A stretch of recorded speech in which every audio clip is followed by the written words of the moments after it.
नमस्कार मित्रांनो, स्टार प्रवाह वाहिनीवरील ठरलं तर मग मालिकेत सध्या महत्त्वपूर्ण ट्विस्ट सुरू आहे। अर्जुन हा महिपत आणि साक्षीचं कारस्थान उघड करण्यासाठी पुरावे शोधतोय आणि त्याला पुरावे सापडू नयेत म्हणून महिपत आणि प्रिया प्रयत्न करतायत। त्यातच आता या मालिकेत एक नवीन वळण येणार आहे।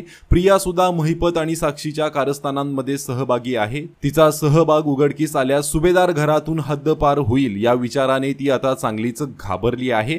त्यातच सायलीचं घरातील वाढतं वर्चस्व तिला आता सहन होत नाहीये। त्यामुळेच आता ती सायलीचाच काटा काढायचं ठरवते, जेणेकरून अर्जुन देखील डिस्टर्ब होईल आणि त्याचा या केसवरना लक्ष उडेल। त्यामुळे मालिकेत प्रिया आता सायलीचाच काटा काढणार आहे आणि मालिकेचा हाच सर्व प्रकार पाहून प्रेक्षक मात्र चांगलेच वैतागले आहेत। आता पुन्हा यांची केस लांबवणार। त्या प्रियाला वाचवण्यासाठी तुम्ही निर्माते लेखक आता काय काय कराल? कंटाळा आला आहे आता। अजून किती त्या प्रियाला तुम्ही वाचवणार? प्रिया, कधीतरी तुझे एक्सप्रेशन चेंज कर ग, किती ते तोंड वाकडं करशील? आता नुसतं लांबवत जाणार आणि सायलीचं तन्वी आहे हे समजायला ही लोक आणखीन 1 वर्ष काढणार। आता प्लीज बस करा, थांबवा हे सर्व आणि सायलीच तन्वी आहे हे सत्य उघड करा। तसेच प्रियाला देखील शिक्षा देताना दाखवा।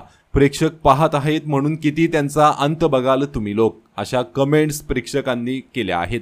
तर तुम्हाला काय वाटतं? ठरलं तर मग मालिका खूपच खेचली जात आहे का? कमेंट करून नक्कीच सांगा। धन्यवाद।